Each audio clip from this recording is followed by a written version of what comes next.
Hey everyone, welcome to another episode of Cooking Homemade with Jill. I am Jill, you're in my kitchen in Vermont, and today, let me get this turned on here.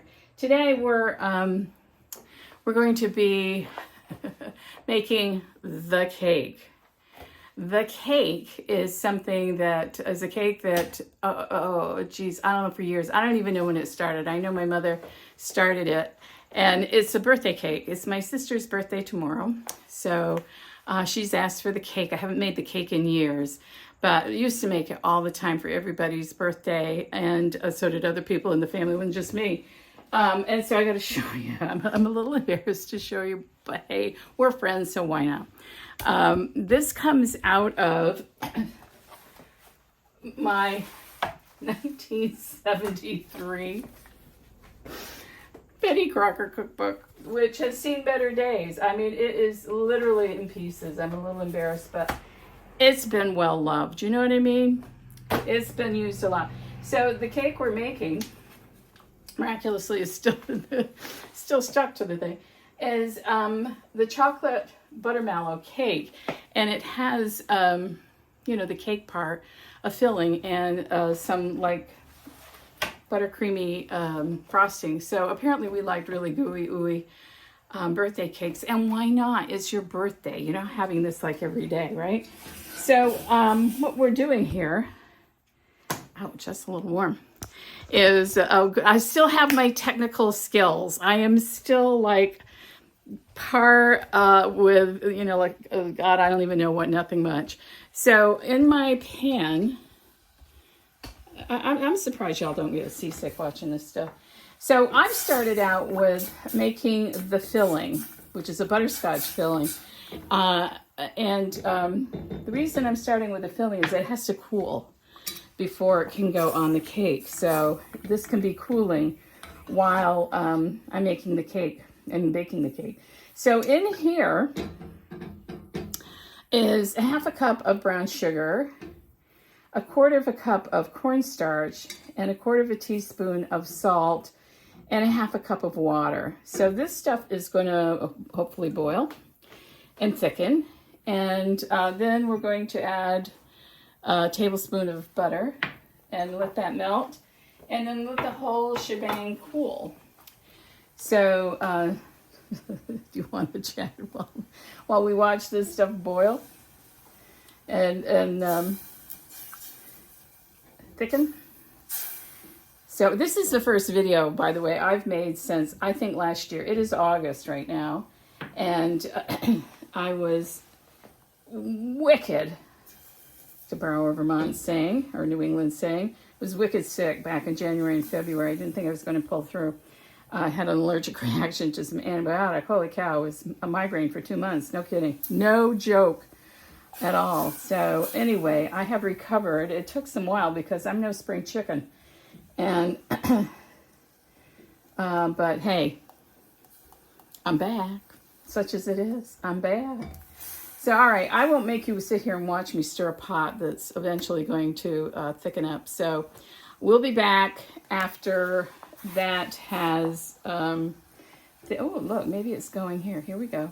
Because all this has to do is like cook for a minute. Oh, look at that. Isn't that lovely? Oh, look at it. Thicken right up. Ooh-wee. Yahoo. Perfect. Yeah, I'm going to turn it off the heat, throw in the butter, and I think that's where the butterscotch comes from. And stir that around till that's melted. Ooh. This is the easiest filling, and you'll wonder, because I remember when we first started doing this cake, and my mom did it, and we're there. Oh my God! It's a chocolate cake with a butterscotch filling. Oh no! You wait. You just wait. You're gonna want to make this cake if you haven't already, because you don't want to have it every day, and we don't. It was just everybody's choice for their birthday cake. So all right, there we go. Tra-la, it's done. So, all right, we're going to put this aside. It's going to cool, and then we'll move on to making the cake. So hang on. Okay, so I'm back. Empty bowl here, and I'm still here. So this is the cake part, and this is really just a dump it and mix it up and throw it in a pan.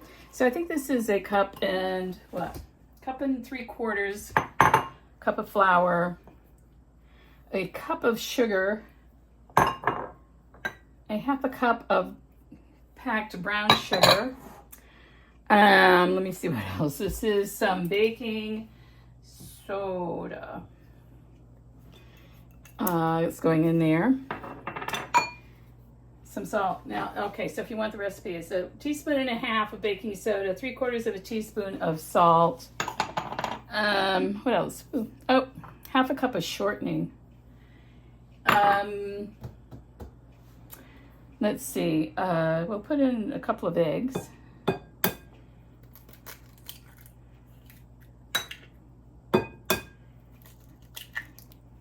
Good Vermont eggs. And some chocolate. Now this is 2 ounces of a really good quality chocolate that's going in there now. This has been cooled, by the way. My little mini spatula here, that I don't know how well that's doing. I'm one of those people, I like to get every last little loving drop of stuff out of there. I don't think this spatula is going to work for this much longer. That was a teaspoon of vanilla, a 1.25 cups of buttermilk, and do get buttermilk. I don't drink it myself, but in it goes. I need a better spatula. Right? Because we're going to start whizzing this number around. Do I have anything? Everything? Get rid of that. Or, you know, chocolate spreads, man, more than one way. It just gets all over everything. All right, here we go. It's the big whiz.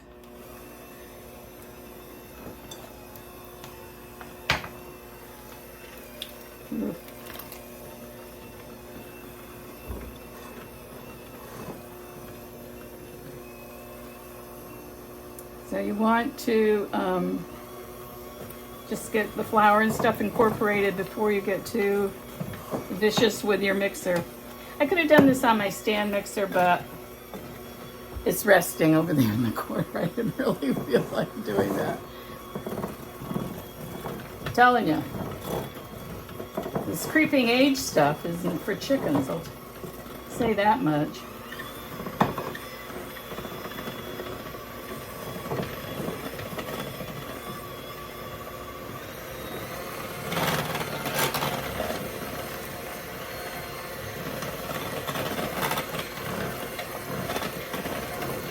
You know, I melted my chocolate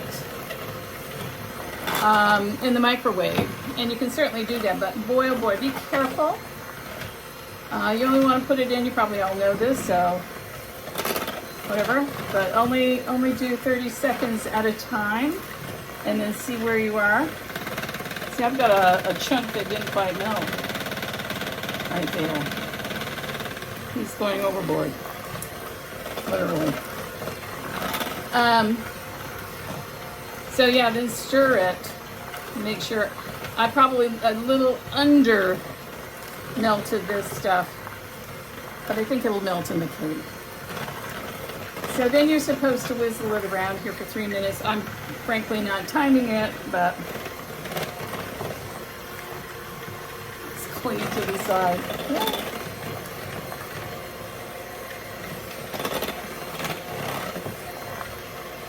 I'm gonna stop this and scrape the pan and get rid of this glob of chocolate that's just clinging for dear life over there. You know, I don't know. Do you watch those cooking shows on TV and they're making, and I know it's for TV and they're compressed for time and blah, blah, blah. But yeah, they've got all this stuff like it's not even in the, you want to mix that up a little bit? You want to scrape that bowl?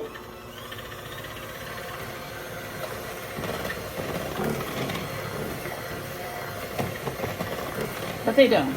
And somehow their stuff always comes out fabulous. Mine is always kind of a bit of a, I don't know, is this going to work or not? You never know what's going to happen over here. That's all part of the adventure, I think, right?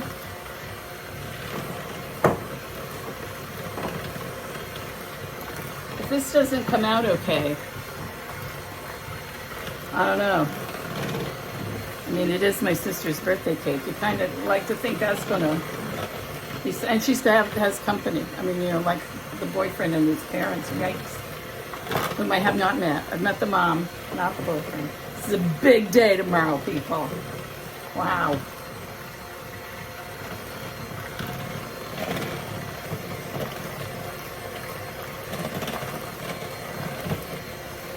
So I like to see it, you know, when it really starts coming together, you know, and the flour starts working in there, and got a few little chocolate chunks that did not get melted. Oh. All right, well, it'll be all right. Because if it isn't, you know, who's going to say it's terrible? It's the cake.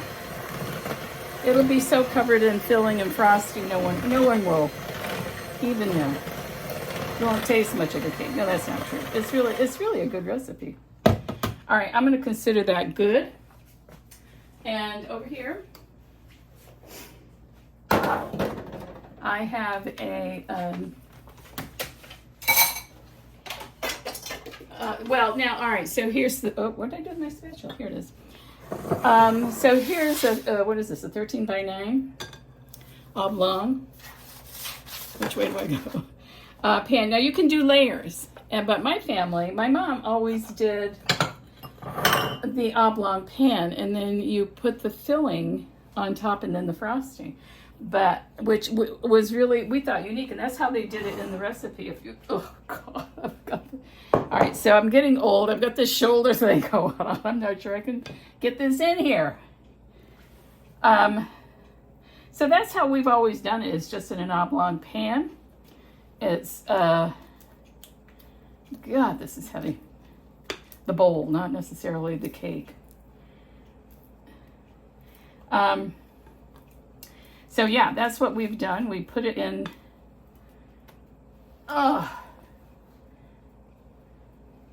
that's going to have to be good enough. This, you know, in an oblong pan. Jesus, I don't know, maybe this is too big a pan. We could be doing this whole thing over again later tonight, which is why I'm doing it in the morning. In case there's a disaster. Okay, let's see. As I say, I do like to get all the bits. You know what I'm saying? I struggle with melting chocolate. Jeez Louise. All right. Well, there you go. Now, I'm going to just move over here and shove this in the oven. It's exciting stuff, but you should see I just cleaned my oven. And it is going to bake in there for about 40 minutes. But you know what? I'm setting my timer for 35. If you do it in... Hello. If you, I'm so sweaty and hot. It's Vermont. God bless it. It's been a disaster here. It's hot, humid. Oh, anyway, enough complaining. So if you do it in round cake pans, you're going to bake it for 30, 35 minutes. But I'm doing an oblong. It'll take a little longer. Maybe. We'll see. So come back and we will continue on after this is all cooled. Hey, everybody. So I'm back and it's later in the afternoon, and I'm going to start making the frosting. This is really basically a 7-minute boiled frosting for this cake. But have a look here.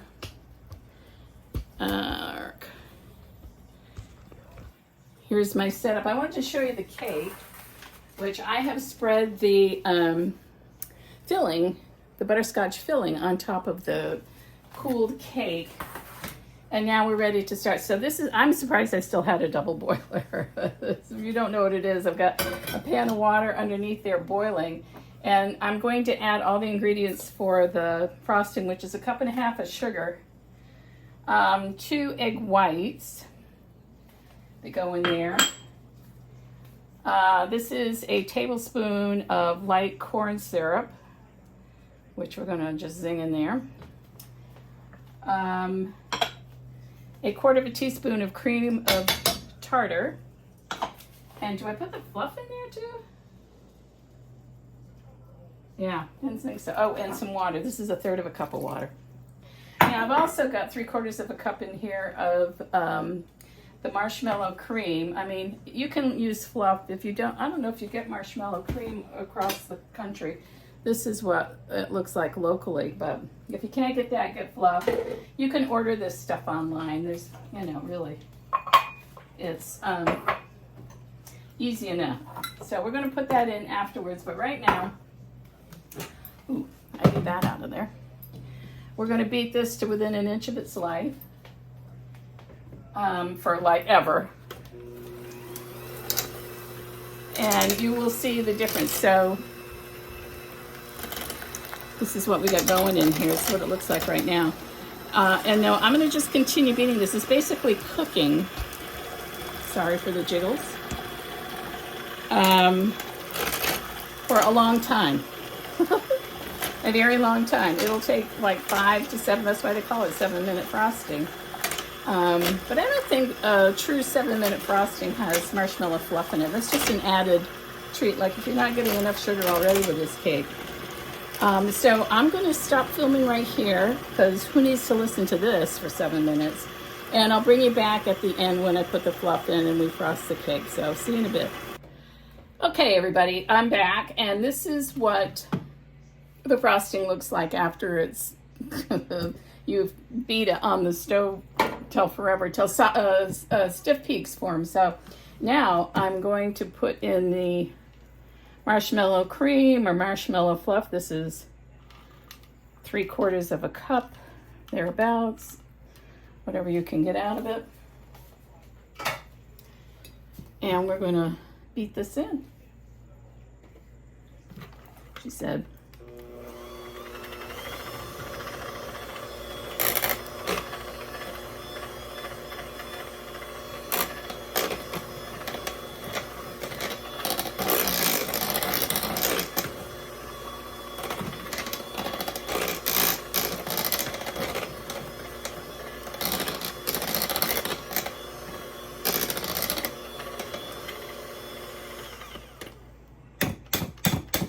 Et voila.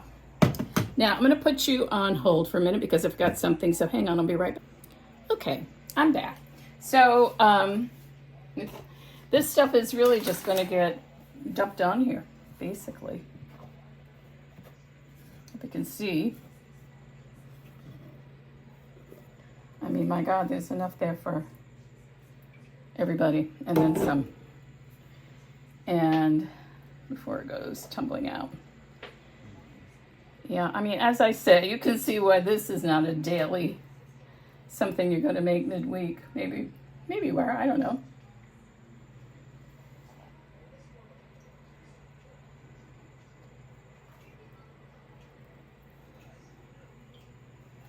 All right. Now, what you can do, and what they did, I mean, from the 1970 whatever cookbook, they melted some, this is unsweetened chocolate, and you dip the back of this spoon in it, and just dip it on here, and make attractive swirls. I don't know how attractive this is going to be, but I might just drizzle it. You know that? Because that looks like a dog thing. But what this does is it'll harden. Oh, you can't see, I'm sorry.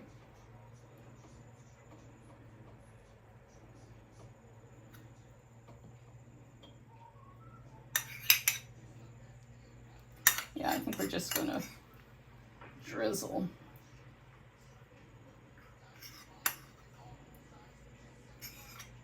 However attractive that looks.